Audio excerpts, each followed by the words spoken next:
Buat teman-temanku yang baru gabung, bisa cek di playlist untuk urutan videonya, dan bisa juga cek di playlist untuk judul barunya. Bab 2999. Saat itu, Kentucky menemukan sehelai bulu yang mengandung sedikit indera surgawi dan darah ayahnya. Darah itu digunakan untuk membantu Kentucky sementara indera surgawi memperingatkan Kentucky untuk tidak pernah mengungkapkan garis keturunan kerajaannya karena bahaya yang dapat ditimbulkannya. Kentucky dan ayahnya kemudian berbicara tentang bagaimana Ploto Ume harus pergi ke dunia fana dan hampir mati selama itu. Bab tahun 1720 sampai tahun 1726. Akhirnya, ia meninggalkan telur Kentucky di planet yang sama tempat si kembar lahir. Si kembar akhirnya menemukannya dan Kentucky pun terhubung dengan mereka. Namun, ada masalah. Bahkan Jescligo, salah satu Minokawa alam dewa dari ras Kentucky, tidak tahu di mana orang tua Kentucky berada. Minokawa yang lahir di Pulau Waktu Terapung memiliki hubungan dengannya, jadi Jescligo tahu mereka masih hidup. Namun selain itu, ia tidak punya informasi lebih lanjut. Bahkan hingga si kembar mencapai alam dewa bersama Kentucky dan Celis, Kentucky masih belum menemukan informasi apapun mengenai orang tuanya. Bukannya dia tidak berusaha. Selama si kembar berada di alam dewa, mereka juga memiliki beberapa kontak yang kuat, yang berarti Kentucky juga memiliki mereka. Yang terpenting, mereka mengenal Soul Gem. Mereka menggunakan kontak dan Soul Gem tersebut untuk menanyakan tentang para ahli di alam semesta lisan. Namun, tidak ada informasi yang terungkap pada akhirnya. Tidak seorang pun tahu di mana Ploto Ume dan Ratria Ket dapat ditemukan. Si kembar dan Kentucky berpikir bahwa mungkin pelakunya hanya menyembunyikan kebenaran, tetapi bagaimana mereka akan menemukan siapa yang berbohong? Itu akan terlalu sulit. Namun, satu-satunya hal adalah Jescligo bersikeras bahwa mereka masih hidup. Itu saja. Sekarang, Ryan dan Roan entah bagaimana berakhir di Kekaisaran Werdelem, tempat terakhir yang bisa mereka harapkan untuk menemukan informasi apapun mengenai orang tua Kentucky. Jadi, bisa dibayangkan keterkejutan mereka ketika mendengar nama-nama itu keluar dari mulut Ibu Clifton. Tidak, Roan masih tidak yakin. Mungkin itu hanya seseorang dengan nama yang mirip. Namun, Ryan merasa kesulitan itu memang benar. Lalu bagaimana kita bisa memiliki aroma yang familiar? Kita hanya tinggal bersama Kentucky, dan Kentucky adalah cewek Ploto Ume dan Ratria Ket. Aroma familiar yang dibicarakannya mungkin hanya ada hubungannya dengan mereka. Persetan. Ayo kita tanya, Roan segera menoleh ke Ibu Clifton. Jawab saja pertanyaan ini. Apakah ini Ploto Ume dan Ratria Ket Golden Crow? Ibu Clifton menggelengkan kepalanya. Tidak, mereka adalah Minokawa. Itu cukup menegaskannya, kata Ryan. Sejujurnya, kami tidak mengenal mereka berdua, tetapi kami punya hubungan dengan mereka. Bagaimana kalian bisa saling mengenal? Saya yang mengajukan pertanyaan di sini, Ibu Clifton tidak menjawab. Ceritakan padaku tentang hubungan ini. Itu akan menentukan apakah aku akan membuatmu menghilang di sini dan sekarang juga atau tidak. Kami mengerti, Ryan mengangguk. Tapi pertama-tama, bagaimana kami bisa menyapa Anda? Oh, benar. Aku lupa menyebutkan namaku, setidaknya Ibu Clifton tidak keberatan dengan pertanyaan itu. Kamu bisa memanggilku Hafira. Ryan tersenyum. Baiklah, Senior Hafira. Alasan kita punya hubungan dengan mereka berdua adalah karena aku dan saudaraku tinggal bersama anak mereka selama beberapa ribu tahun. Karena teman kita adalah anak mereka, kurasa masuk akal kalau kau bisa merasakan aroma Ratria Ket dan Ploto Ume. Itulah latar belakangnya. Anak mereka. Hafira merenung sejenak. Jadi kamu berteman dengan Friveni. Aku bertemu dengannya beberapa kali sebelum aku berakhir di tempat ini. Friveni. Ryan dan Roan saling menatap. Dan kau bertemu dengannya. Kenapa kau tampak begitu terkejut? Kalau kau mengenalnya, pasti kau juga pernah mendengar tentangku. Hafira menyipitkan matanya. Apakah si kembar berbohong? Itu jelas tidak terlihat bagus. Ryan segera menggelengkan kepalanya. Sejujurnya, sekarang aku ragu apakah kita sedang membicarakan tentang Ratria Ket dan Ploto Ume yang sama. Soalnya, yang kita tahu punya status yang cukup istimewa. Hafira terkejut mendengarnya. Yang dimaksud status istimewa itu, pengunjung. Si kembar segera menangkap pesan itu. Namun, mereka tidak mau mengungkapkan banyak hal karena takut salah. Bisakah kau menjelaskannya lebih rinci? Hafira segera berubah menjadi Divine Sense Message. Dari luar Kekaisaran Werdelem, Hafira tampaknya tahu, jadi Ryan melakukan satu tes terakhir. Dimulai dengan huruf L dan diakhiri dengan huruf N. Apakah kau tahu apa yang kumaksud? Lisan. Lisan alam semesta. Hafira mencoba memastikan. Si kembar mengangguk cepat. Kalau begitu, kita memang sedang membicarakan Minokawa yang sama. Ryan melanjutkan dari sana. Ratria dan Ploto memang punya anak, tetapi kecuali kau pernah ke alam semesta lisan, aku tidak tahu bagaimana kau bisa bertemu dengannya. Dia lahir dengan dan tidak pernah punya kesempatan untuk bertemu orang tuanya. Lagi pula, namanya jelas bukan Friveni. Tidak pernah bertemu orang tuanya. Tidak Friveni. Hafira tidak bodoh. Dia segera mengerti bahwa meskipun mereka berbicara tentang Minokawa yang sama, mereka berbicara tentang anak-anak yang berbeda. Jadi, Friveni punya saudara laki-laki. Kami sama terkejutnya seperti Anda, keluh Ryan. Senior, saya akan menceritakan semua yang saya ketahui tentang teman kami, Kentucky, termasuk apa yang kami ketahui tentang orang tuanya. Melalui indera spiritualnya, Ryan menceritakan seluruh sejarah Kentucky. Tentu saja, ia tidak pernah menyebutkan apapun yang berhubungan dengan sistem, hubungan jiwa mereka, dan hal-hal seperti itu. Meskipun demikian, ia menyebutkan bagaimana Ratria dan Ploto menghilang setelah mengirim Kentucky ke alam fana, pertemuannya dengan indera surgawi ayahnya, dan bagaimana tidak seorang pun tahu kemana orang tua Kentucky pergi. Hafira mendengar semua itu dan merasa terkesan. Jadi kalian berdua juga datang dari luar Werdelem? Tetap saja, Ratria dan Ploto tidak pernah menyebutkan akan punya anak lagi. Ratria bertelur lagi di sini, di Kekaisaran Werdelem, yaitu Friveni. Mengingat dia adalah binatang iblis surgawi, itu sudah sangat sulit terjadi, dan sekarang ku dengar dia pernah melakukan itu sebelumnya. Dia cukup beruntung. Kau percaya pada kami? Ryan memutuskan untuk menyelidiki. Anehnya, Hafira mengangguk. Selain beberapa teman dekat dan aku, tidak ada seorang pun yang tahu bahwa Ploto Ume dan Ratria Ket adalah orang luar, terutama duo manusia. Bahkan, Friveni pun tidak menyadari hal ini. Kita perlu bicara. Bab 3000. Kami berpikiran sama, Ryan dan Rowan mengangguk. Si kembar berhasil menghubungkan titik-titik itu entah bagaimana caranya. Kentucky bercampur dengan sistem permata jiwa mereka sejak usia dini. Kemudian orang tuanya menghilang, dan tidak ada yang mengetahuinya. Ketika si kembar sampai di Kekaisaran Werdelem, mereka menemukan melalui Hex bahwa permata jiwa terkait dengan kemunculan mereka di alam semesta ini.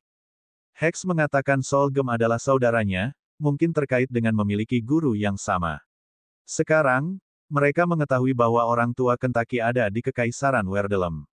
Di atas segalanya, Hex meninggalkan mereka di planet ini dan menempatkan Sister Orb di alam cahaya matahari, dan itu membuat mereka bertemu Hafira. Belum lagi, Hafira tampaknya mengenal Ratria dan Ploto. Jelas bahwa semuanya saling berhubungan. Perasaan dituntun oleh hidung ini membuatku jijik, komentar Rowan. Ryan memahaminya. Memang, namun, kita tidak bisa mengabaikannya begitu saja. Mereka adalah orang tua Kentucky. Mereka mungkin tahu sesuatu tentang Solgem dan Hex, terutama alasan mereka membawa kita ke sini. Selain itu, meskipun perkembangan ini menggangguku, memang benar bahwa pilihan lainnya adalah mati di lisan. Rowan menyipitkan matanya. Dia jelas tidak ingin mati saat itu, tetapi dia juga tidak ingin berakhir di tempat ini. Hafira jelas tidak mendengar percakapan jiwa si kembar. Sebaliknya, ia kembali ke suara normal. Baiklah, meskipun ceritamu tampaknya agak sulit dipercaya, aku tidak dapat menyangkal bahwa ada terlalu banyak kebetulan sehingga itu bukan kebohongan. Hafira kemudian pindah ke sisi Clifton dan menepuk kepalanya. Anakku, kau melakukannya dengan baik. Namun, kau juga menempatkan dirimu dalam bahaya besar dengan mencoba memasuki tempat ini dan melepaskanku. Binatang-binatang cahaya matahari, dan terutama para ahli lainnya, bisa saja membunuhmu kapan saja. Kau masih terlalu lemah. Maaf, Ibu, Clifton menundukkan kepalanya.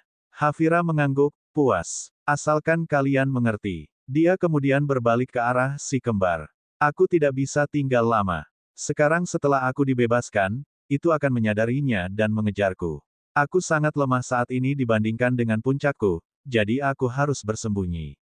Aku juga tidak bisa membawa kalian bersamaku, jadi jangan repot-repot bertanya. Si kembar tidak mau pergi bersamanya. Mereka hampir tidak mengenal si gagak emas betina. Tentu saja, dia masih butuh waktu untuk datang, jadi kita bisa bicara lebih banyak. Ikut aku. Hafira menyelimuti Ryan dan Roan dengan energi surgawinya, dan mereka menghilang dari tempat itu. Tak lama kemudian, mereka berada di dalam sebuah ruangan besar di mana sarang yang terbuat dari tanaman energi sinar matahari dapat terlihat.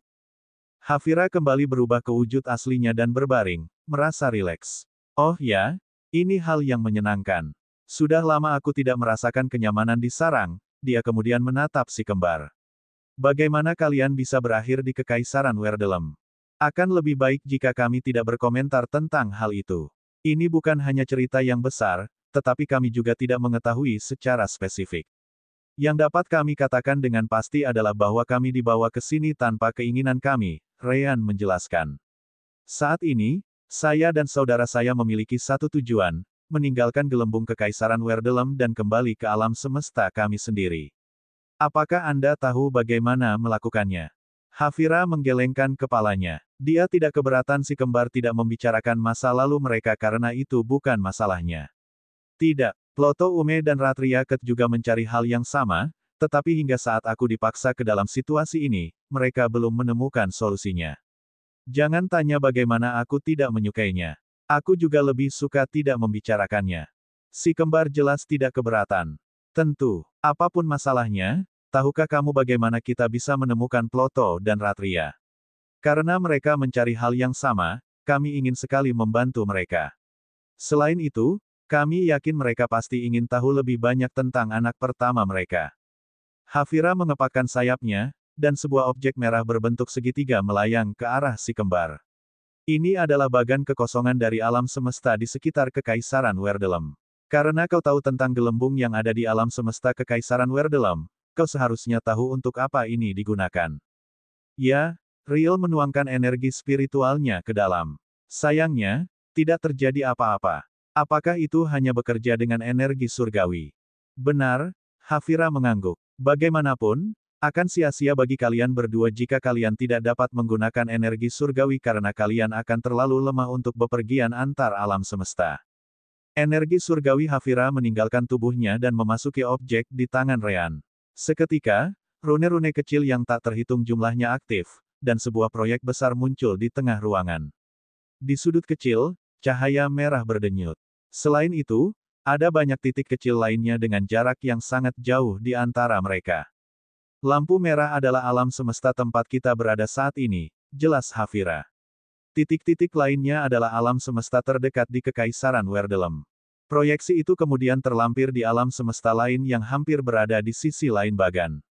Ini adalah alam semesta F956, yang juga merupakan alam semesta Ploto Ume dan Ratria Ket yang hidup, atau setidaknya pernah hidup. Aku tidak tahu apa yang terjadi dalam ribuan tahun terakhir, jadi mereka mungkin telah pergi. Itu perjalanan yang cukup panjang, Ryan tidak dapat menahan diri untuk tidak berkomentar. Misalkan saja aku dan saudaraku berhasil sampai di sana. Bagaimana kami dapat menghubungi Ploto Ume dan Ratria? Kau hanya perlu mengunjungi alam surgawi di alam semesta itu. Saat Hafira mengatakan itu, dia melemparkan benda lain ke Ryan. Itu adalah sebuah token dengan bulu yang mirip dengan milik Hafira. Serahkan ini ke ras binatang iblis surgawi manapun bisa. Itu seharusnya cukup bagi mereka untuk mengarahkanmu ke arah yang benar. Tentu saja, hanya jika mereka masih di sana. Sebelum aku mengakhiri ini, mereka cukup terkenal, jadi seharusnya tidak sulit. Terima kasih, Senior Hafira. Ryan segera mengirim token dan bagan itu ke alam dimensi. Sekarang, kurasa kita sudah selesai di sini. Hafira mengangguk. Itu saja yang bisa kulakukan untukmu. Aku akan segera pergi bersama anakku, jadi sebaiknya kau juga meninggalkan tempat ini. Orang yang bertanggung jawab menempatkanku di sini akan tiba cepat atau lambat, dan kau jelas tidak ingin berada di sini saat itu. Maaf, aku tidak bisa membantumu lebih jauh, terutama karena ini terkait dengan kedua sahabatku. Namun, aku punya masalah yang lebih besar untuk beberapa abad mendatang, terutama masalah pemulihanku sendiri. Tidak apa-apa, Ryan tidak keberatan. Di sisi lain, Rowan masih merasa bisa mendapatkan sesuatu dari ini. Apakah kamu punya batu surgawi yang bisa kamu simpan? Itu akan sempurna. Batu-batu surgawi. Hafira merenung sejenak. Burung gagak emas adalah roh yang berkultivasi dengan energi sinar matahari, jadi meskipun kita juga dapat menggunakan energi surgawi untuk beberapa tugas lain, itu tidak terlalu berguna untuk kultivasi. Aku mungkin punya beberapa yang kusimpan di suatu tempat. Hafira kemudian menghilang. Beberapa detik kemudian, dia kembali. Tidak diragukan lagi, dia masuk ke dalam pocket dimensional realm miliknya sendiri. Yah, sebagian besar dari mereka menjadi tidak berguna setelah sekian lama di Mortal Realm. Ini, ambillah. Ryan dan Roan menangkap beberapa batu dewa tingkat 2 dan 3. Memang tidak banyak, tetapi bagi tubuh fana mereka, mereka pasti akan membantu melangkah lebih jauh dari sekadar tahap awal alam transformasi jiwa. Terima kasih. Hafira tidak keberatan. Lagi pula, mereka tidak berguna bagiku. Baiklah, apakah ada hal lain yang kamu inginkan? Untuk bertanya, hanya karena penasaran, sebenarnya, Ryan tidak mengarang cerita. Legenda mengatakan tempat ini diciptakan oleh Sun Urpin dari alam surgawi. Benarkah? Benarkah? Clifton adalah orang yang menjawabnya. Sejujurnya, aku juga tidak tahu. Pada suatu titik, legenda itu terbentuk begitu saja, dan aku tidak akan keluar sana untuk mengoreksi orang-orang karena itu akan mengungkapkan identitas saya. Itu mengingatkanku, Roan menimpali, aku membuat teknik kultivasi untuk Sun Urpins, dan kau berhasil, Clifton. Apakah itu juga berguna untuk Golden Cross? Clifton mengangguk sambil tersenyum. Ya, itu sangat berguna. Bagaimanapun juga, baik Sun Urpins maupun Golden Cross menggunakan energi sinar matahari untuk bercocok tanam. Kalau begitu, tidak apa-apa, Roan tidak berkomentar lagi. Namun, Hafira tertawa. Hahaha, berhenti bercanda. Tidak mungkin Golden Cross bisa menggunakan teknik kultivasi. Kalau saja mereka bisa, aku pasti sudah menemukannya sejak lama. Ryan, Roan, dan Clifton menatap Hafira dengan ekspresi aneh. Yah, teknik Roan benar-benar berhasil karena dia juga menganalisis tubuh Clifton saat menciptakannya. Bab 3001. Ahem, Clifton segera menggunakan indera spiritualnya untuk mengirimkan seluruh teknik itu kepada ibunya. Hafira hanya tersenyum dan menganalisis isinya sambil mencobanya sendiri. Tak mengherankan, senyumnya menghilang tak lama kemudian. Ekspresinya menjadi aneh di beberapa titik. Alisnya menyempit, dan akhirnya, ekspresinya berubah gelap. Akhirnya, ekspresi gelap itu berubah menjadi sangat terkejut. Tidak mungkin. Clifton jelas memahami perasaan ibunya. Aku juga berpikiran sama. Saat itu, ketika Roan mengunjungiku, aku sebenarnya hanya ingin dia menciptakan teknik kultivasi Sun Urpins agar aku bisa membantu Sun Urpins yang tinggal bersamaku di menaraku. Ketika hal itu benar-benar berhasil untukku, aku hampir mengatakan kebenaran tentang identitasku. Itu sungguh tidak dapat dipercaya. Roan mengerti mengapa Clifton merasa ingin mengatakan kepadanya bahwa dia adalah Golden Crow. Bagaimanapun, teknik itu dibuat untuk Sun Urpins. Golden Crows jelas memiliki perbedaan, jadi akan lebih baik bagi Roan untuk menganalisis tubuh Clifton sebagai Golden Crow daripada penampilan Sun Urpin yang palsu. Tidak diragukan lagi teknik itu akan lebih baik bagi Clifton untuk digunakan saat itu. Hafira menatap Roan, tidak tahu harus berkata apa. Ia merenung sejenak, menyadari harta karun yang sangat berharga di tangannya. Pada akhirnya, ia mengakses pocket dimensional realm miliknya dan mengeluarkan benda lain untuk si kembar. Ambillah. Ini adalah pembayaran untuk teknik ini. Aku yakin kalian akan menganggapnya berguna. Roan menangkap benda itu. Benda itu adalah botol kecil berisi beberapa tetes darah, atau apakah itu benar-benar darah? Benda itu berwarna emas, jenis darah yang belum pernah dilihat si kembar sebelumnya. Meskipun demikian, si kembar merasa bahwa benda ini adalah sesuatu yang luar biasa. Mereka masih bisa merasakan hukum-hukum itu, meskipun kultivasi mereka menghalangi Ryan dan Roan untuk berinteraksi dengan mereka. Hukum-hukum surgawi, apa ini? Hafira terkejut mendengar kata hukum surgawi dari si kembar. Jadi, kalian memang ahli yang hebat di masa lalu, Apakah kalian semi-celestial sebelum datang ke tempat ini? Mungkin. Ryan menggelengkan kepalanya. Tidak juga, tapi kita memang sempat berinteraksi dengan banyak ahli alam surgawi sebelumnya. Namun, Ryan terus merasakan isi botol itu. Kenapa ini tampak seperti satu langkah lebih maju? Rasanya seperti hukum surgawi dari masa kesusahan. Kesusahan. Hafira bahkan lebih terkejut. Apakah kamu pernah mengalami kesusahan sebelumnya? Awan ungu dan yang lainnya. Ya, Ryan dan Roan tidak melihat ada gunanya berbohong sekarang. Benda itu hampir membunuh kita. Hafira tak kuasa menahan desahan. Kalau begitu, kau sangat beruntung. Botol ini akan terbukti lebih berguna di masa mendatang. Di sana, dia membuat keputusan. Dia harus menciptakan hubungan yang baik dengan si kembar. Dia hanya ingin membayar mereka untuk teknik luar biasa yang diciptakan Roan pada awalnya. Sekarang, dia harus memiliki keduanya di pihaknya agar mereka dapat menyadari potensi penuh mereka. Akhirnya, dia mulai menjelaskan. Ini adalah darah seorang ahli alam dewa. Itulah pertama kalinya si kembar mendengar tentang alam seperti itu. Mereka mengira alam surgawi adalah puncak kultivasi. Namun, mereka tiba-tiba teringat sesuatu yang pernah mereka dengar dari para ahli kekaisaran garisan selama perang mereka. Pada suatu saat, ada yang menyebut tentang beberapa orang aneh, yang tampaknya mereka anggap berada di atas para ahli alam surgawi. Mungkin itulah yang sedang mereka bicarakan. Hafira tidak tahu apa yang mereka pikirkan, jadi dia melanjutkan saja. Para ahli alam dewa mengalami transformasi besar saat mereka mencapai level itu. Seperti yang bisa kalian lihat, bahkan darah mereka pun berubah, dan hukum surgawi melekat pada tubuh mereka. Darah ini adalah harta yang tak ternilai. Jika kalian mengonsumsinya saat menerobos ke alam surgawi, peluang kalian untuk berhasil akan meningkat cukup banyak.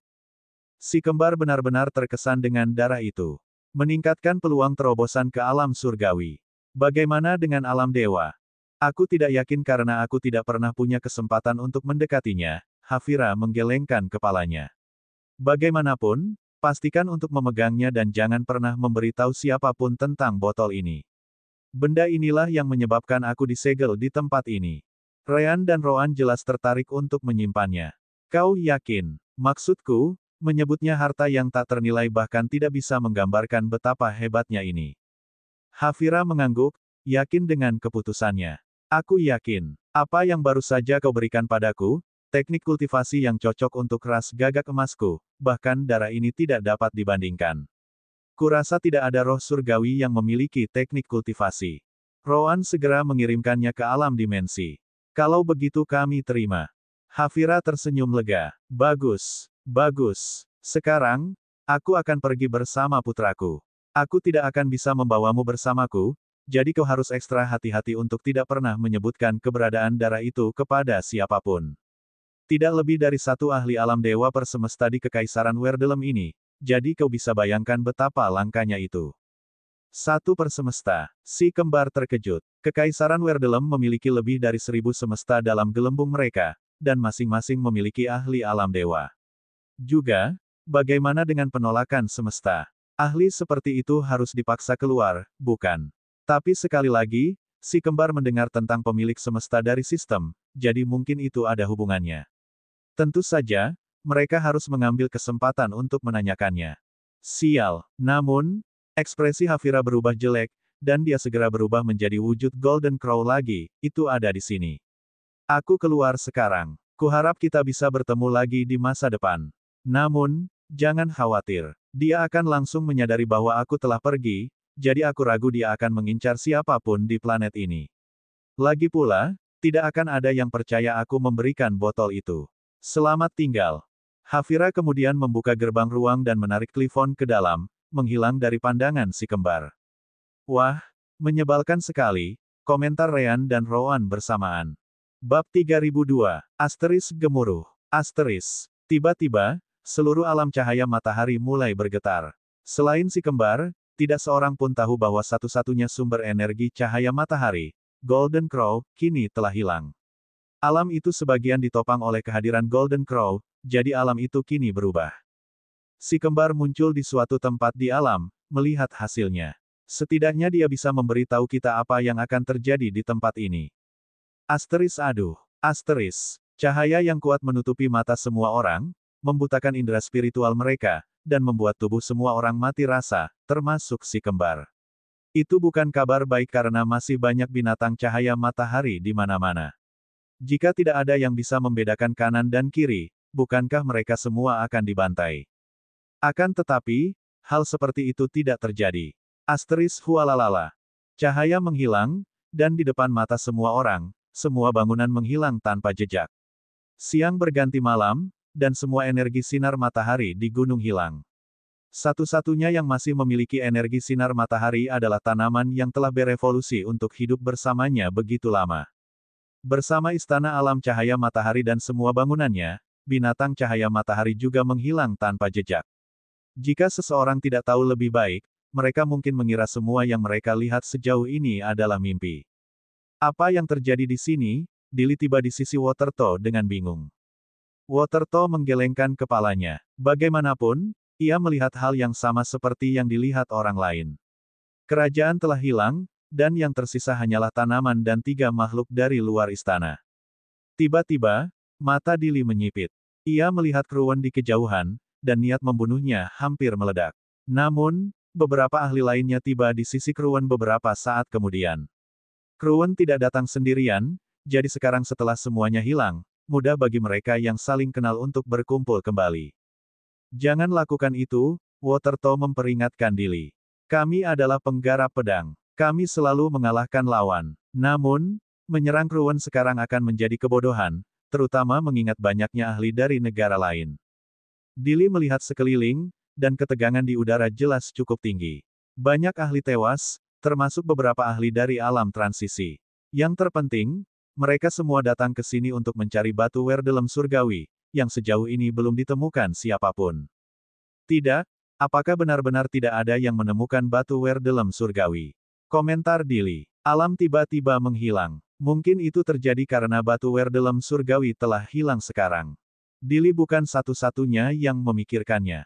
Indra spiritual yang tak terhitung jumlahnya tersebar di seluruh gunung tempat alam cahaya matahari berada sebelumnya. Para ahli alam transisi menganalisis setiap lawan mereka, mencoba melihat apakah ada yang akan memberikan petunjuk. Tuan, tiba-tiba, Ryan memanggil Dili dari kejauhan, dengan cepat mendekatinya bersama Roan. Asterix. Suasana hati Dili akhirnya sedikit membaik. Kupikir kau sudah mati. Niat pedang yang kutinggalkan padamu sudah hilang. Lalu, kau tiba-tiba menendangku dan menyelamatkan hidupku entah dari mana sebelum menghilang lagi. Ryan mengangguk. Aku melihat orang itu mendekatimu dari belakang, jadi aku tidak bisa bersembunyi seperti yang kulakukan selama ini. Aku punya kemampuan bersembunyi yang cukup bagus. Namun, kemampuan itu cukup lemah terhadap indera spiritual yang kuat. Kebetulan saja alam cahaya matahari membatasi indera spiritual semua orang, jadi aku hampir tidak terlihat di sana. Ryan kemudian mengganti topik pembicaraan.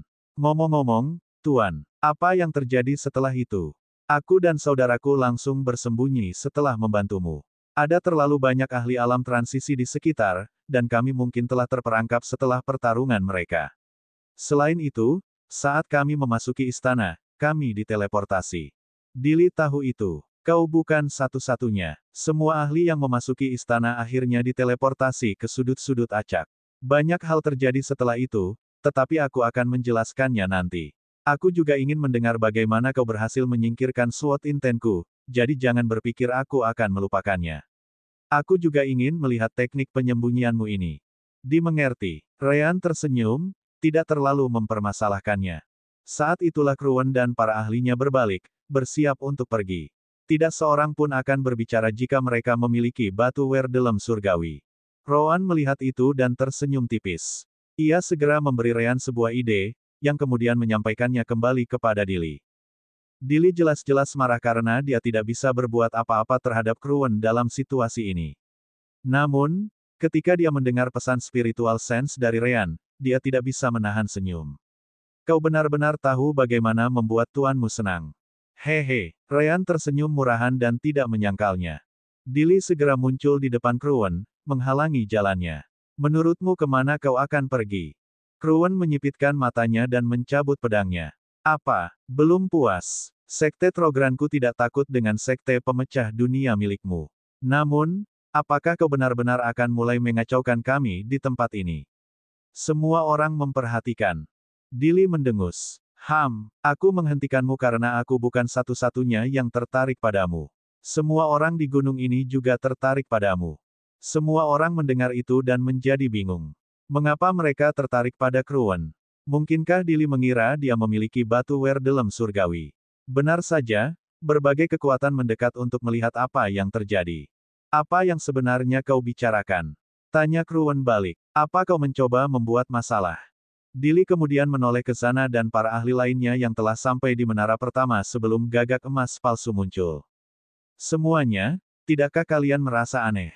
Kami semua bersama-sama ketika kami membuka istana. Kruwen tidak ada di sana sama sekali. Belum lagi begitu banyak binatang cahaya matahari muncul ketika kami membukanya, jadi mendekati pintu masuk menjadi sangat sulit. Dili mengalihkan perhatiannya kembali ke Kruwen dan menunjuk. Tetap saja, Kruwen tiba-tiba muncul hampir bersamaan dengan kami di menara tempat monster itu terbentuk. Bagaimana dia bisa sampai di sana lebih cepat dari kami? Sekarang, alam cahaya matahari telah menghilang, dan kami masih belum menemukan batu Werdelem surgawi. Aku mungkin salah, tetapi bukankah ada kemungkinan besar Kruwen memiliki batu Werdelem surgawi padanya? Bukankah ada kemungkinan besar alam cahaya matahari menghilang karena dia mendapatkan batu itu? Dari mana dia datang? Bagaimana dia melewati semua binatang cahaya matahari di gerbang depan istana dan mengejar kita? Apakah dia melewati gerbang istana sama sekali? Benar saja, perhatian semua orang sepenuhnya terfokus pada Kruwen. Dili benar, tindakan Kruwen terlalu mencurigakan. Di atas segalanya, tidak ada dari mereka yang ingin melepaskan kesempatan untuk memperoleh batu Werdelem surgawi, dan Kruwen tampaknya menjadi pilihan terbaik mereka untuk memperolehnya. Kruwen dan para ahli sekte Trogrannya tidak dapat menahan rasa gugup. Situasinya telah berubah cukup buruk bagi mereka. Bab 3003, si kembar mengabaikan apa yang terjadi selanjutnya. Jika ada, menggunakan Kruwen sebagai umpan adalah hasil terbaik yang mungkin. Dengan begitu, tidak seorang pun akan menduga si kembar mungkin memilikinya. Namun, itu tidak penting. Si kembar bisa saja memberikan cincin spasial mereka, dan tidak akan ada yang ditemukan di dalamnya karena semua yang lain ada di dalam alam dimensi.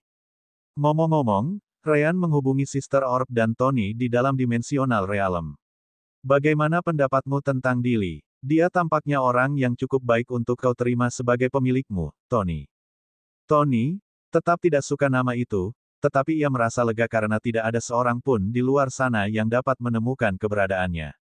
Ia sangat senang karena ia dapat melihat semua yang terjadi di luar tanpa masalah. Namun, ia langsung menolak tawaran itu. Sama sekali bukan dia. Ryan menyipitkan matanya. Dia tidak melihat masalah dengan Dili. Kenapa? Dia jelas orang yang sangat tekun, dan SWOT intennya berada di puncak dunia ini. Belum lagi, dia sudah berada di tahap puncak alam transisi. Selama kalian memilihnya, kalian berdua bisa pergi ke alam surgawi tanpa masalah. Tidak banyak yang seperti dia, tahu. Tony tetap menolak. Maaf, tapi itu tidak akan berhasil. Dia membosankan. Membosankan. Ryan tidak menyangka akan mendapat jawaban seperti itu. Apa itu penting? Tentu saja, jawab Tony dengan yakin. Aku sudah terkunci di dalam ruangan sialan itu selamanya. Aku tidak ingin menghabiskan waktuku di luar dengan seseorang yang tidak akan melakukan apapun selain sekadar melatih keterampilan pedangnya atau berkultivasi tanpa henti. Mungkin dia akan keluar untuk bertarung demi bahan atau sesuatu seperti itu, tetapi aku ragu dia akan melakukannya sesering itu. Ryan menggaruk bagian belakang kepalanya. Kau tahu bahwa pada dasarnya kau menggambarkan sebagian besar kultivator di seluruh dunia, kan? Kurasa tidak banyak kultivator di luar sana yang terlalu fokus pada hal lain. Oh, bagaimana dengan seseorang yang punya pekerjaan sampingan? Maksudmu pandai besi, ahli formasi, ahli jimat, alkemis, orang-orang itu? Tanya Tony balik. Ya, Ryan mengangguk. Mereka akan lebih banyak menghabiskan waktu mereka pada pekerjaan sampingan, jadi Anda akan punya lebih banyak kesempatan untuk melakukan hal-hal lain. Sebenarnya, saya tidak akan melakukannya, Tony membantah gagasan itu. Setiap orang yang memiliki pekerjaan sampingan akan menghabiskan sisa waktu luangnya untuk mengerjakannya sendirian. Itu pada dasarnya akan menjadi pekerjaan yang membosankan. Selain itu, saya sama sekali tidak tertarik pada semua hal ini. Ryan tidak bisa menahan diri untuk tidak mendesah. Orang ini terlalu pemilih. Pasti ada beberapa kultivator di luar sana yang suka bersenang-senang, tetapi mereka sedikit dan jarang. Semua orang akan selalu fokus pada jalur kultivasi mereka. Selain itu, Bahkan jika Rean menemukan satu, mereka kemungkinan besar akan menjadi kultivator yang hampir tidak memiliki prospek. Kultivator yang akhirnya berfokus pada kualitas hidup dan hiburan mereka biasanya adalah kultivator yang sudah menyerah berkultivasi. Jika tidak, mereka juga akan fokus pada kultivasi sehingga mereka bisa hidup lebih lama. Terserahlah. Cepat atau lambat kita akan menemukan seseorang, kata Rean. Tony, bagaimana kalau kamu memberitahu kami apa yang sebenarnya kamu cari? Tentu kamu punya ide, kan? Rean mulai tertarik. Memang, lebih baik bertanya saja apa yang Tony cari. Tony merenung sejenak dan akhirnya berbicara. Sulit untuk mengatakannya. Aku hanya tidak ingin terjebak di suatu tempat selama ratusan tahun sementara rekanku berkultivasi tanpa henti. Aku sudah cukup lama terjebak. Aku tidak mengatakan bahwa rekanku tidak boleh berkultivasi. Dia pasti harus melakukannya. Kalau tidak, umur mereka pada akhirnya akan habis. Hanya saja aku tidak ingin itu menjadi perhatian utama mereka. Seseorang yang tidak menganggap kultivasi sebagai satu-satunya tujuan dari semua tindakannya. Apakah ada seorang kultivator di dunia ini yang tidak melakukan apa yang mereka lakukan hanya untuk tujuan berkultivasi lebih lanjut? Bahkan si kembar pun tidak berbeda pada saat ini. Mereka telah berlarian selama ini demi meningkatkan kultivasi mereka. Hanya saja mereka berkultivasi begitu cepat sehingga mereka biasanya tidak tinggal di tempat yang sama untuk waktu yang lama. Jadi, Anda tidak ingin berdiam diri saja, dan Anda menginginkan seseorang yang tidak memikirkan apapun tentang kultivasi, tetapi tetap akan berkultivasi secukupnya agar tidak mati, benar? Ya, kurang lebih begitulah, Tony membenarkan. Tentu saja, saya harus menilai pembudidaya. Lagi pula, ada juga masalah kompatibilitas. Kecocokan. Rean merasa pusing. Ada apa sekarang? Hei, jangan salahkan aku. Bagian ini sama sekali tidak ada hubungannya dengan preferensi pribadiku. Tony cepat-cepat membela diri. Batu Werdelem surgawi ini tidak bisa digunakan oleh sembarang orang. Ini seperti afinitas elemen. Apakah kau akan menggunakan teknik kultivasi elemen api sebagai kultivator afinitas air? Apakah menurutmu itu akan berhasil? Itulah masalahnya. Dili di sana, misalnya. Dia sama sekali bukan tandingan batu Werdelem surgawi. Faktanya, tidak ada seorang pun di dalam akal sehatku yang dapat menggunakannya. Adalah, sama seperti Sister Orb yang mengizinkan Tony untuk melihat dunia luar, dia juga mengizinkan Tony untuk menyebarkan indranya melampaui batas-batas dimensional realem.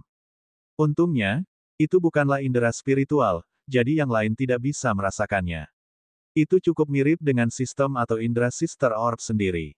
Rowan mendengar itu dan berpikir dalam hati. Tidak heran sistem membayar cukup banyak untuk tugas yang begitu sederhana. Itu sama sekali bukan tugas yang mudah. Seseorang yang dia sukai dan juga cocok. Jika tidak ada seorang pun di antara semua ahli di tempat ini yang cocok, lalu siapa yang bisa?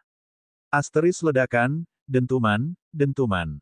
Asteris. Tiba-tiba, suara ledakan energi spiritual dan elemen bergema di telinga si kembar. Itu menarik perhatian mereka, dan mereka segera melihat ke arah itu. Ternyata Kruwen dan para ahlinya diminta untuk menunjukkan semua yang mereka miliki, yang jelas-jelas mereka tolak.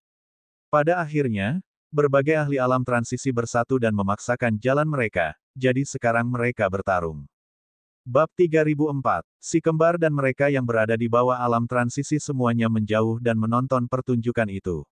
Kruwen mungkin menolak untuk bekerja sama dan bahkan melawan, tetapi dia benar-benar tidak memiliki peluang untuk menang dalam situasi ini. Ada terlalu banyak orang lain di sekitar sehingga bahkan gagasan melarikan diri adalah sesuatu yang mustahil. Dili, khususnya, menyerang dengan maksud membunuh. Dia jelas tidak lupa bagaimana Kruwen mencoba membunuhnya entah dari mana sementara yang lain berhadapan dengan Sunlight Beast. Bahkan sekarang, dia tidak mengerti mengapa Kruwen mencoba hal seperti itu, tetapi itu tidak penting. Yang penting adalah Kruwen mencoba, dan itu sudah cukup.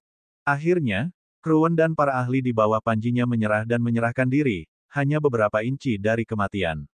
Zana harus menggunakan salah satu harta karunnya untuk menghalangi Dili, yang berpura-pura tidak mendengar seruan mereka untuk menyerah.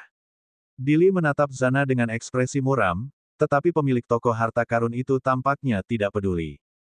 Akhirnya, Dili hanya bisa pasrah dan senang karena bisa melampiaskan sebagian rasa frustrasinya. Bicaralah, Bagaimana kau bisa muncul di istana jika kau tidak menggunakan pintu masuk yang sama dengan kami? Juga, lepas cincin spasialmu. Kita semua akan melihat ke dalam bersama-sama. Jika tidak ada batu dalam surgawi di dalamnya, kami akan mengembalikannya padamu. Cruwen menggertakkan giginya tetapi mematuhi perintah itu. Kecuali dia membuktikan bahwa dia tidak memiliki batu dalam surgawi, orang-orang di sekitarnya benar-benar tidak akan membiarkan dia atau teman-temannya pergi. Baiklah, semuanya, lepaskan cincin spasial kalian. Dia dan rekan-rekannya dari Sekte Trogran kemudian menyerahkan cincin spasial kepada para ahli. Semua orang dapat melihat ke dalam cincin spasial pada saat yang sama, dan itu mencegah mereka mencuri apapun karena yang lain akan menyadarinya. Ada berbagai macam benda dan batu spiritual di dalam cincin spasial tersebut. Beberapa di antaranya menarik perhatian para ahli di sekitarnya. Itu sudah diduga. Cruwen dan para ahli alam transisi lainnya dari Sekte Trogrannya telah hidup lama. Mereka jelas mengumpulkan cukup banyak kekayaan. Meskipun demikian, apa yang disebut batu dalam surgawi tidak terlihat dimanapun. Pada akhirnya, mereka hanya bisa pasrah pada nasib mereka dan melepaskan cincin spasial. Akan sangat memalukan jika ada yang mencoba merampok cincin spasial dengan begitu banyak orang lain yang menonton. Setiap ahli alam transisi memiliki harga diri. Baiklah, tidak ada batu dalam surgawi di dalam cincin spasial manapun, tetapi itu tidak berarti kau tidak memperolehnya, Dili tidak akan membiarkannya begitu saja. Kau masih belum menjelaskan bagaimana kau muncul di menara pada saat yang sama dengan kami. Cruwen melotot ke arah Dili tetapi tidak melakukan apapun. Sebaliknya, ia menatap para ahli lainnya, yang masih memegang cincin spasial miliknya dan kelompoknya. Lihatlah lagi ke dalam cincin spasialku, tetapi carilah bulu hitam. Semua orang melihat ke dalam, dan mereka menemukan bulu hitam. Bulu itu tampak tidak penting untuk diperhatikan, jadi mereka mengabaikannya pada awalnya. Bulu hitam itu segera muncul di luar, memberi Cruwen kesempatan untuk menjelaskan. Isi saja dengan sinar matahari dan energi spiritual. Kau akan lihat. Semua orang mengangguk, dan mereka memanggil salah satu Sun Urpins. Bersama dengan para ahli di sekitar, mereka mengirimkan sinar matahari dan energi spiritual mereka ke dalam. Asteris Zun. Tiba-tiba, bulu itu tampak hidup kembali. Warnanya berubah dengan cepat, dan warna emas pun muncul. Warnanya sangat mirip dengan warna Golden Crow di alam cahaya matahari. Ini. Cruwen melanjutkan penjelasannya. Saya menemukan bulu ini dahulu kala ketika saya mengunjungi alam cahaya matahari ini. Tidak seorang pun dapat masuk terlalu jauh ke dalam karena konsentrasi energi cahaya matahari yang tinggi. Tetapi Anda tahu kita setidaknya dapat bergerak beberapa kilometer ke dalam jika kita memfokuskan semua upaya kita untuk menangkal energi tersebut. Selama salah satu upaya untuk menjelajahi alam cahaya matahari ini, saya menemukan bulu ini. Ia melanjutkan, ketika alam cahaya matahari mulai terbuka, bulu itu menunjukkan reaksi, jadi aku jelas masuk. Di dalam, bulu ini tampaknya memiliki kekuatan untuk mengabaikan penghalang yang memisahkan ruang istana dan seluruh alam cahaya matahari. Begitulah cara aku masuk ke dalam. Bulu ini memungkinkan aku melakukannya. Sederhananya, aku adalah orang pertama yang masuk, meskipun pada akhirnya aku tidak menemukan apapun. Dan kau merahasiakannya selama ini. Amelia bertanya balik, tidak merasa senang. Tidak ada seorang pun di sana. Cruwen benar-benar memiliki kelebihan yang tidak diketahui siapapun. Cruwen mendengus menanggapi. Jangan berpura-pura menjadi orang Samaria yang baik padaku. Jika salah satu dari kalian memiliki bulu ini, apakah kalian akan memberitahu siapapun tentang kekuatannya? Tentu saja kalian akan melakukannya. Tidak ada yang membantah perkataan Cruwen. Mereka benar-benar tidak akan pernah memberitahu siapapun tentang hal itu. Itu fakta. Apa yang harus kita lakukan sekarang? Tanya Zana sambil melihat bulu itu. Kemungkinan besar bulu itu adalah bulu yang berhubungan dengan burung-burung besar dari alam cahaya matahari, tetapi alam cahaya matahari kini telah hilang. Bisakah seseorang menggunakan bulu ini untuk menemukan alam cahaya matahari? Tanya Govel. Dia masih berada di alam transformasi elemental setelah kejadian itu, tetapi semua orang masih menganggapnya sebagai ahli alam transisi. Keheningan menyelimuti seluruh tempat. Para ahli melihat ke arah Sun Urpins, tetapi tidak satu pun dari mereka yang tampaknya tahu apapun. Pada akhirnya, bulu itu tampak tidak berguna. Senang sekarang? Tanya Cruwen. Kembalikan cincin spasialku. Jika kalian menginginkan bulu itu, silakan saja. Alam cahaya matahari sudah hilang. Dia tidak dalam kondisi untuk bertarung lagi, begitu pula. Teman. Akhirnya, cincin spasial dilempar kembali sementara hanya bulu, yang kini telah kembali ke warna hitamnya, yang tersisa. Ayo berangkat, kata Kruwen kepada anggota sektenya. Dili menyipitkan matanya. Apakah kita benar-benar akan membiarkannya pergi begitu saja? Siapa tahu apa yang mungkin dia temukan di istana saat dia sampai di sana sebelum kita. Namun, yang lain tampaknya tidak begitu tertarik. Lupakan saja, Dili. Jika kau ingin menghadapinya, kau dan sekte pemecah dunia bisa melakukannya sendiri. Kruwen mendengus. Ada beberapa kekuatan lain dari negara yang sama dengannya di sini. Jika kelompok Dili benar-benar mencoba bertindak sendiri, Kruwen dapat meminta bantuan mereka sekarang karena semua orang tahu dia tidak memiliki batu Werdelem surgawi. Pada akhirnya, kelompok Kruwen pergi, dan hanya bulu itu yang tersisa. Siapa yang akan mengambil kembali bulu itu? Mereka semua tertarik padanya. Bab 3005, Dili dan anggota sekte pembelah dunia miliknya pun tak berbeda. Bagaimana jika alam cahaya matahari muncul lagi? Karena bisa menghilang, maka bisa muncul lagi, kan? Amelia, Zana, Seanio, Donan, dan hampir semua ahli alam transisi beserta kekuatan mereka sendiri ingin mengambil bulu itu untuk diri mereka sendiri. Apapun yang berhubungan dengan kemungkinan batu Werdelem surgawi akan sangat diterima. Namun, si kembar tiba-tiba merasakan indera surgawi yang kuat mengawasi seluruh area. Bahkan, mengingat kekuatan indera surgawi itu, tidak diragukan lagi ia dapat meliputi seluruh planet tanpa masalah. Namun, ekspresi Rean dan Rowan tidak berubah. Setelah Hafira menyebutkan pengejarnya akan datang, mereka menduga hal itu akan terjadi. Asteris Drum. Entah dari mana, awan gelap menutupi langit saat sesosok cahaya perlahan turun. Tekanan energi surgawinya menyebar dengan cepat, menjatuhkan semua ahli alam transisi. Si kembar dan ahli lainnya dengan kultivasi yang lebih rendah tidak berbeda. Tidak ada yang bisa melawan tekanan energi surgawi yang begitu kuat.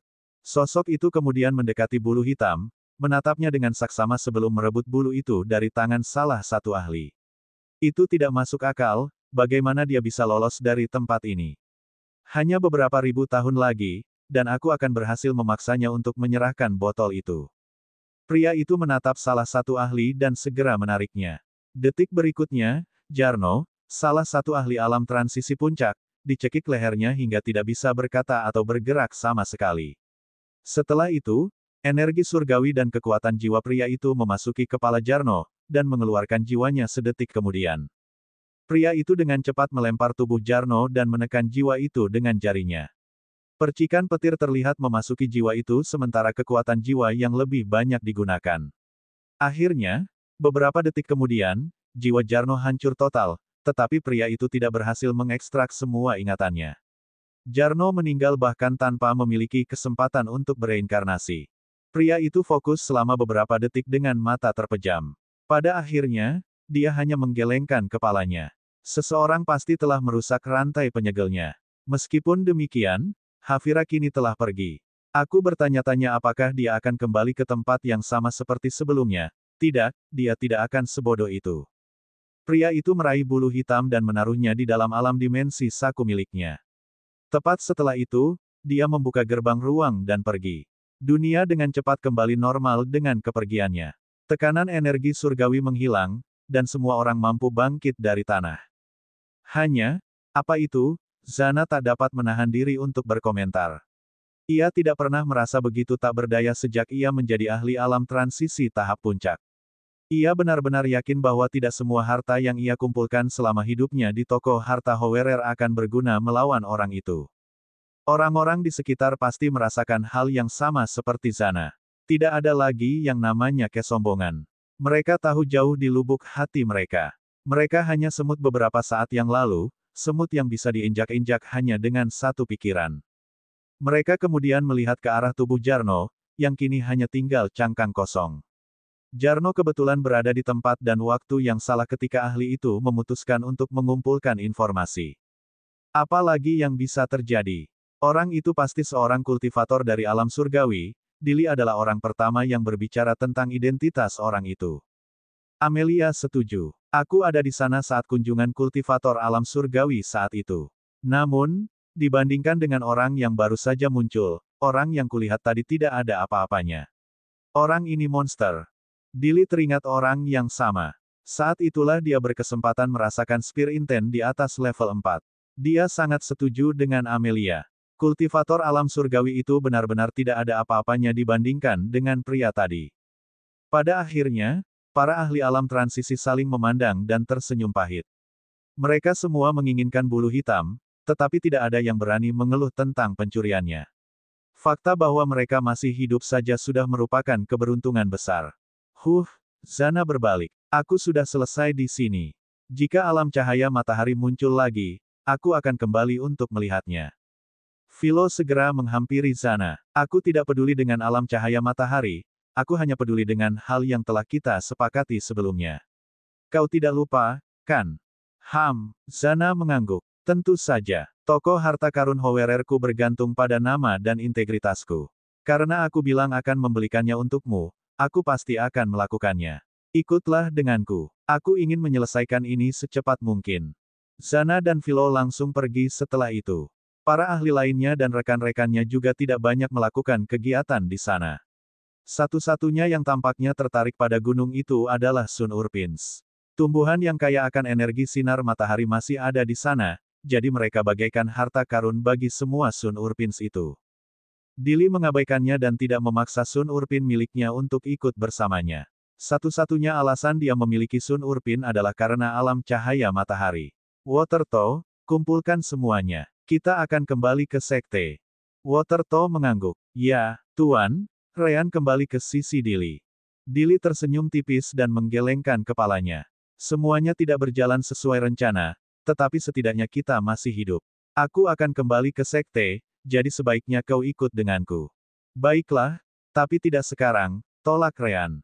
Aku masih punya urusan di ibu kota, jadi aku akan tinggal di sana selama beberapa hari ke depan. Tapi jangan khawatir, aku akan datang ke sekte pemecah dunia setelah aku menyelesaikan apa yang harus kulakukan. Baiklah, Dili tidak peduli lagi. Karena Ryan menyelamatkan hidupnya saat dia tidak perlu bertindak, itu sudah cukup bagi Dili untuk setidaknya mempercayai keputusannya. Ibu kota sedang dalam perjalanan, jadi aku akan pergi. Kamu di sana, ayo pergi. Ryan mengangguk. Ya, Tuan. Rowan, tentu saja, mengikutinya. Bab 3006. Dili tidak tertarik dengan cincin spasial Jarno. Sebaliknya, ia berharap sebagian besar ahli di sana akan saling membunuh karena benda itu. Ia, bersama beberapa kekuatan lain, melompat ke pesawat udara mereka sendiri dan meninggalkan area tersebut. Dili penasaran dengan beberapa hal, tetapi ia memutuskan untuk tidak bertanya kepada Ryan dan Rowan tentang hal itu untuk saat ini. Ketika pesawat itu melewati ibu kota, si kembar turun sebelum pesawat itu pergi. Rowan melihat itu, merasa sedikit terkejut.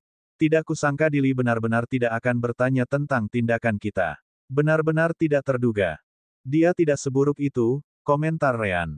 Dia idiot, Rowan mengoreksi. Bahkan jika dia telah diselamatkan, dia akan menjelaskan semuanya nanti. Namun, sekali lagi, itu sesuai dengan rencana mereka sendiri. Ryan mengangkat bahu, dan si kembar berjalan menuju hotel.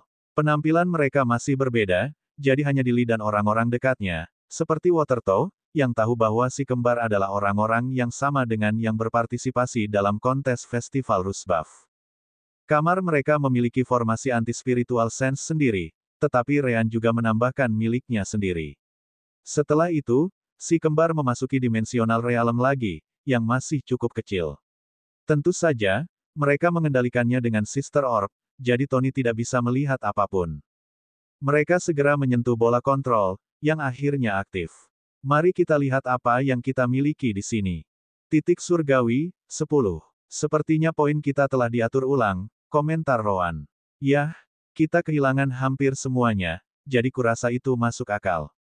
Ryan tidak keberatan. Jika kehilangan semua fasilitas itu adalah harga yang harus dibayar untuk bertahan hidup, menurutku itu bukan kesepakatan yang buruk.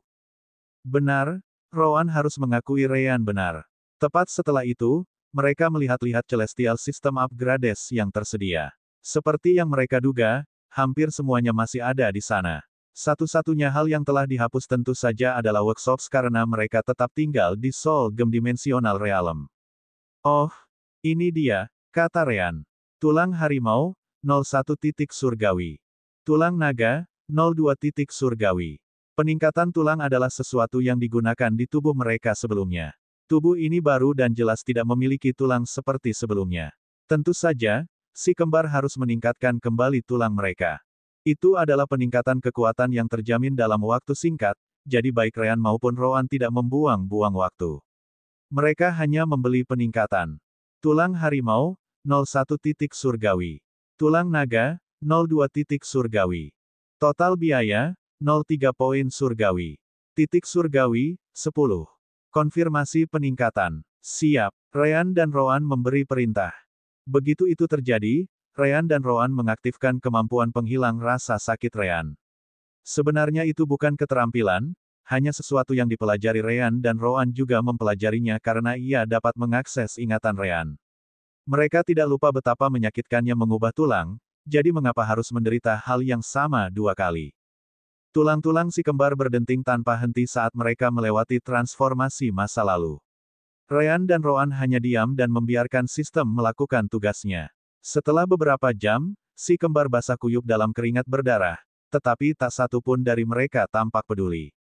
Peningkatan selesai. Rowan segera menggunakan energi spiritualnya untuk membuang semua kotoran dari tubuhnya. Setelah itu, ia meninju ke depan, dan hembusan angin yang bahkan dapat menghancurkan ruangan pun keluar. Untungnya, ia tahu cara mengendalikan diri, jadi ruangan itu baik-baik saja. Lebih seperti itu. Dengan tulang-tulang yang sudah kembali, kita seharusnya bisa bertarung di tahap lain di atas. Ryan setuju, merasakan kekuatan tulang mereka yang menopang tubuh cahaya bintang Yin yang mereka miliki. Setelah itu, mereka melihat peningkatan lain yang tersedia. Kebangkitan jiwa baru, 10 titik surgawi.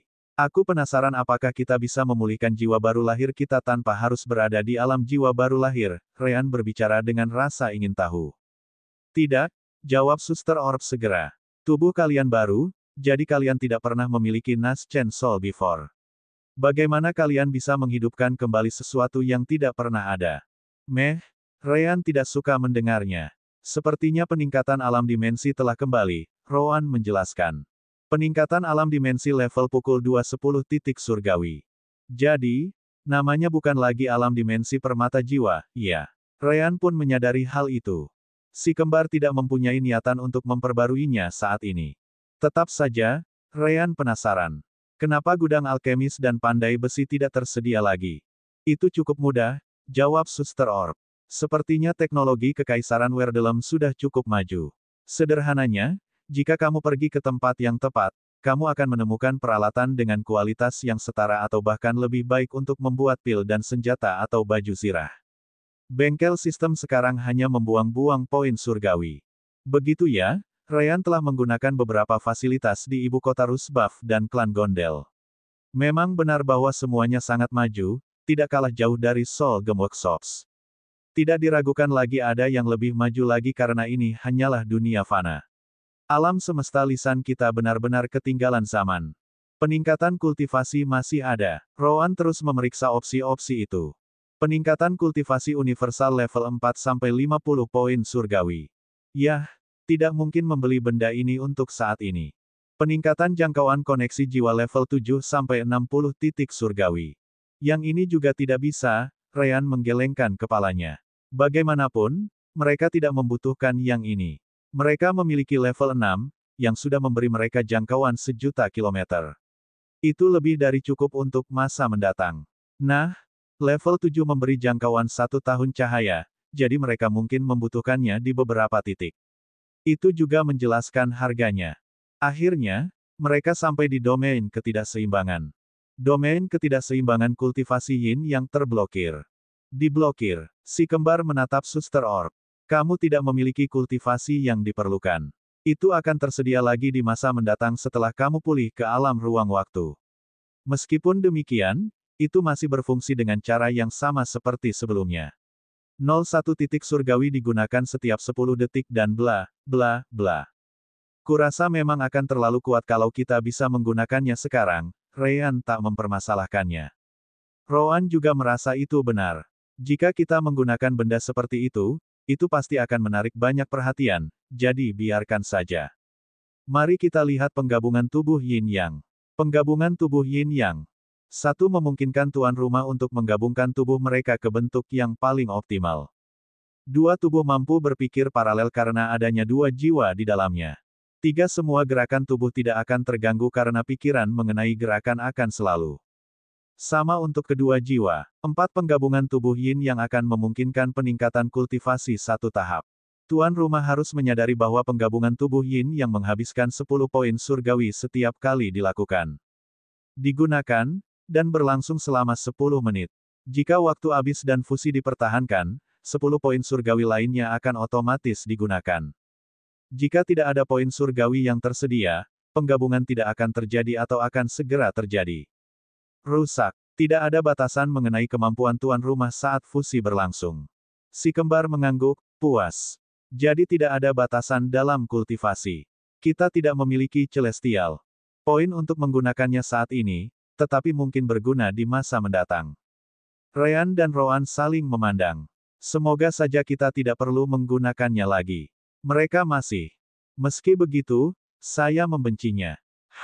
Saat itulah mereka menyadari adanya pilihan baru yang sebelumnya tidak ada. Pergeseran takdir surgawi, 1 juta poin surgawi.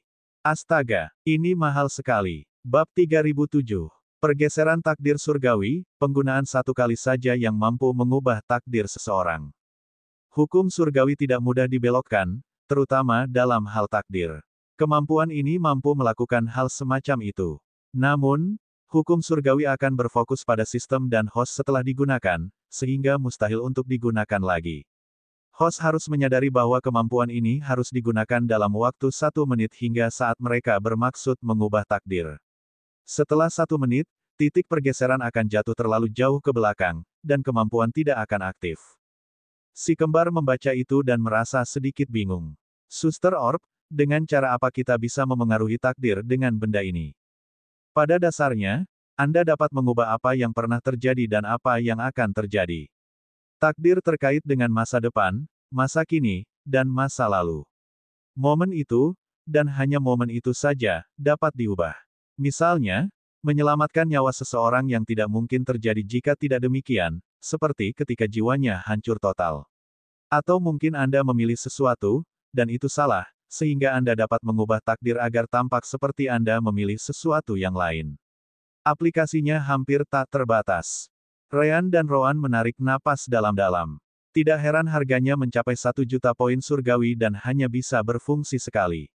Ini, tanpa diragukan lagi, adalah kemampuan paling hebat yang pernah kita lihat. Meski begitu, si kembar mengabaikannya. Yah, 1 juta celestial points sama sekali di luar jangkauan kita saat ini. Jadi mari kita abaikan saja untuk saat ini. Si kembar kini memiliki 7 titik surgawi yang tidak dapat digunakan untuk hal lain, jadi mereka menyimpannya. Sebagai gantinya, mereka berdua beralih ke botol darah Dewa Emas. Daripada menyebutnya darah dewa, lebih baik menyebutnya darah seorang ahli alam dewa, komentar Rowan. Aku tidak melihat perbedaan di sana, Ryan merasa bingung. Rowan meliriknya. Cukup sederhana. Pada akhirnya, nama-nama alam kultivasi adalah hal-hal yang kita, para kultivator, pilih. Bukan karena alam itu disebut alam dewa maka para ahlinya benar-benar dewa. Pikirkan tentang alam dewa di alam semesta lisan. Kemungkinan besar, alam itu memiliki nama ini karena para kultivator menganggap kekuatan mereka seperti dewa atau semacamnya. Namun, sekarang setelah kita mengetahui batas seorang ahli alam dewa, apakah Anda benar-benar akan mengatakan bahwa salah satu dari mereka adalah dewa? Ryan segera menggelengkan kepalanya. Tidak mungkin. Aku mengerti apa maksudmu sekarang. Bagaimanapun, itu tidak masalah. Apa yang akan kita lakukan dengannya? Suster Orb, apakah sistem ini berguna untuk benda ini? Lagi pula, Hafira mengatakan benda ini dapat membantu terobosan menuju kultivasi alam dewa. Jika memang ada, sistem akan menunjukkannya, seperti misi atau semacamnya. Selain itu, selain hal-hal yang berhubungan dengan hukum, kalian berdua tidak benar-benar memiliki hambatan saat menerobos ke alam baru. Teknik kultivasi dari sistem sudah sempurna. Mungkin bisa digunakan tepat pada itu, hukum yang berhubungan dengan alam dewa, komentar Ryan. Namun, Rowan memikirkan hal lain. Mungkin bukan terobosan dari alam kultivasi normal. Sebaliknya, tidak bisakah itu digunakan dengan teknik kultivasi tubuh cahaya bintang? Ryan dan Sister Orb terkejut. Ryan menekan bola kendali. Rowan mengangguk dan menekannya juga. Tak lama kemudian, daftar peningkatan muncul lagi. Tubuh cahaya bintang kelas 7, alam surgawi, memanipulasi hukum surgawi cahaya dan kegelapan sebelum menggabungkannya ke dalam tubuh seseorang. Si kembar kemudian melihat darah ahli alam dewa, yang mengandung hampir semua jenis hukum surgawi. Ada satu yang menonjol, yaitu api. Tidak diragukan lagi ahli alam dewa memiliki afinitas elemen api, dan sisanya adalah istirahat. Namun, si kembar segera menyerah. Lupakan saja.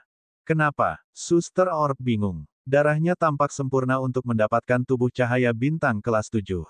Persyaratan untuk masuk kelas 7, jelas Rowan. Kita harus berada di alam surgawi untuk mencobanya. Pada saat itu, Ryan dan aku mungkin akan dapat berinteraksi dengan hukum surgawi kegelapan dan cahaya, jadi mengapa menggunakan darah untuk itu?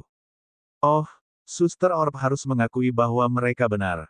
Tapi, bukankah kalian berdua bisa naik satu tingkat lebih tinggi setelah tiba di Kekaisaran Werdelem? Si kembar berhenti lagi. Memang, mereka mampu naik satu tingkat lebih tinggi dari yang seharusnya diizinkan oleh kultivasi mereka. Kalau begitu, kita bisa masuk kelas 7, Ryan mulai berbicara. Alam ruang waktu, Rowan menyelesaikan kata-kata Ryan. Setiap tingkatan tubuh cahaya bintang memiliki jarak 2 alam kultivasi di antara mereka. Tingkatan kedua tubuh cahaya bintang seharusnya hanya tersedia saat mereka mencapai alam jiwa baru lahir. Namun, hal ini sudah dapat dicapai di alam pembentukan inti di Kekaisaran Werdelem ini. Satu-satunya alasan si kembar harus menunggu hingga alam penggabungan inti dan jiwa adalah karena mereka tidak memiliki cukup energi cahaya bintang untuk itu. Ryan menatap botol itu, merasa ragu. Namun, mungkin kami mampu melakukannya di 2 alam sebelumnya karena pengalaman kami. Kami tidak memiliki pengalaman dengan kelas 7, jadi kami tidak yakin apakah kami benar-benar dapat mencobanya di alam ruang waktu. Rowan lalu meninggalkan botol berisi darah dewa di sana.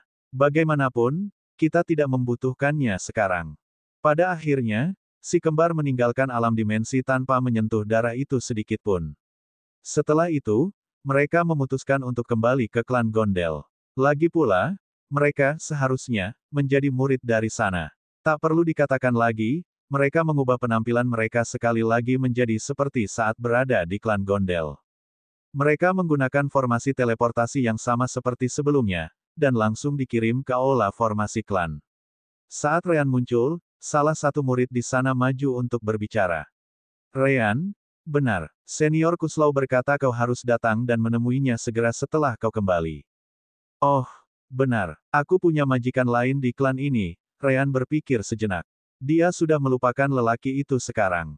Bab 3008. Satu-satunya alasan si kembar repot-repot kembali ke klan Gondel adalah karena mereka bisa berkultivasi tanpa banyak khawatir.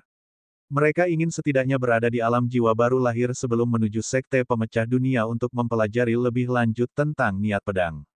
Mereka sekarang memiliki banyak batu spiritual tingkat 5 dan bahkan beberapa batu spiritual tingkat 6 dan 7, jadi kultivasi mereka akan segera melambung. Saya akan kembali berkultivasi. Pergi dan lihat apa yang diinginkan anak itu dan kembali untuk membantu berkultivasi, kata Rowan sebelum pergi sendiri. Ryan mengangkat bahu dan kembali ke area pusat klan Gondel. Pada saat yang sama, ia membiarkan alam dimensi terbuka agar Tony bisa merasakan bagian luarnya. Tony, bagaimana? Ada yang cocok denganmu? Tony melihat sekeliling dan menyebarkan inderanya. Namun, dia tidak dapat melihat siapapun yang sesuai dengan kriteria tersebut. Tidak, namun, sekarang aku hanya dapat melihat sekitar 1 kilometer jaraknya dengan inderaku. Oh, Ryan terkejut mendengarnya. Itu bahkan lebih kecil dari jangkauan indera spiritualnya. Kok bisa? Kurasa itu karena aku lahir di alam cahaya matahari. Coba dia tebak. Begitu alam cahaya matahari menghilang, inderaku benar-benar tak bisa menjangkau lebih jauh lagi.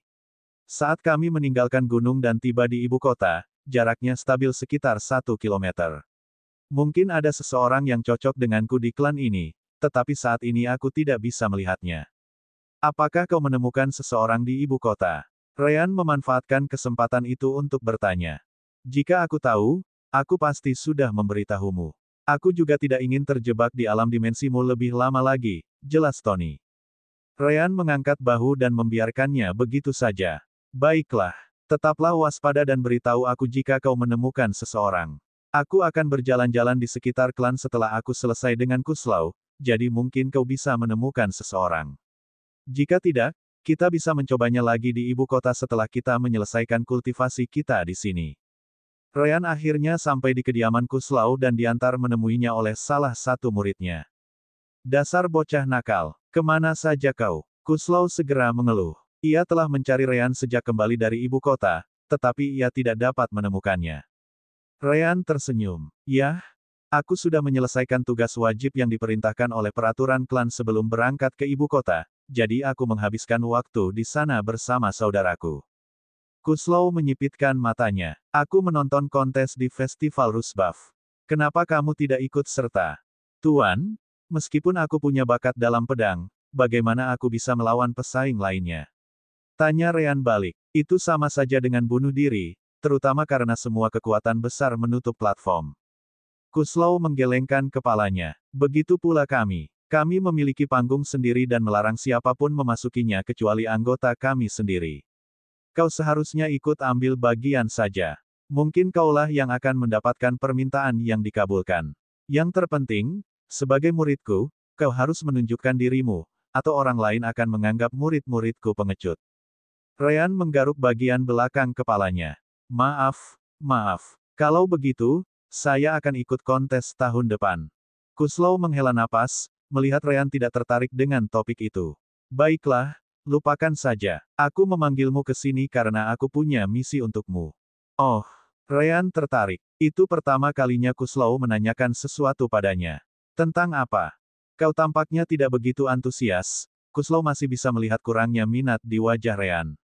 Terserahlah. Kau akan tertarik saat mendengarnya. Kuslau kemudian menggunakan alat komunikasinya untuk mengirim pesan kepada Ryan. Ryan segera membuka dan mengakses tautan di sana. Setelah itu, sebuah peta muncul di layar bersama dengan titik tertentu di atasnya.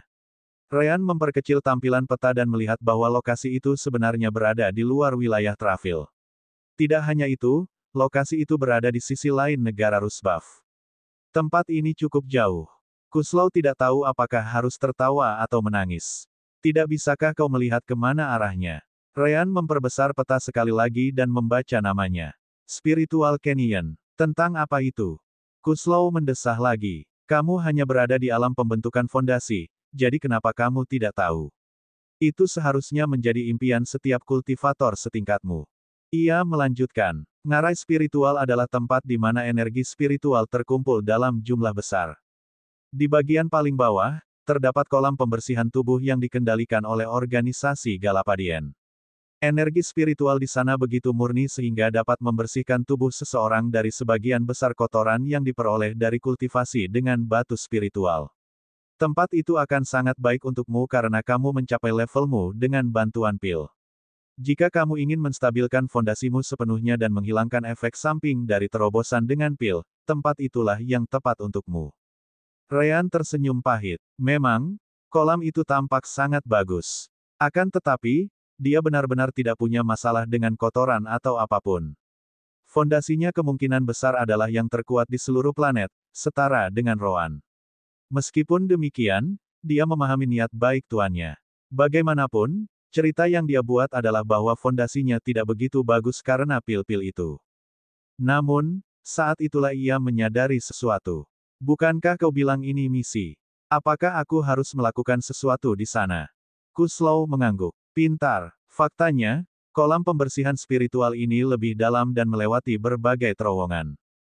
Cukup berisiko untuk mencapainya, tetapi ada beberapa alga pembersihan spiritual di bagian terdalam terowongan tersebut. Aku akan mengirimmu dan murid-muridku yang lain ke sana selama pembukaan berikutnya dalam waktu seminggu. Yah, ini lebih merupakan misi bagi murid-muridku yang lain. Kau hanya perlu menggunakan kolam itu untuk membersihkan tubuh dan fondasimu sebanyak mungkin. Kolam itu akan tetap terbuka selama 3 hari, jadi pastikan untuk memanfaatkannya dengan baik. Oh, dan aku juga punya tempat untuk saudaramu. Aku tahu kau tidak akan merasa senang jika aku mengirimmu sendirian. Kalian berdua sangat dekat, bagaimanapun juga. Mulut Ryan berkedut. Di mana kita bisa melihat lebih dekat? Tentu saja, dia tidak mengatakannya dengan lantang. Terima kasih, Tuan. Aku akan memanfaatkannya dengan baik. Pada akhirnya, dia tidak bisa memaksakan diri untuk menolak niat baik tuannya.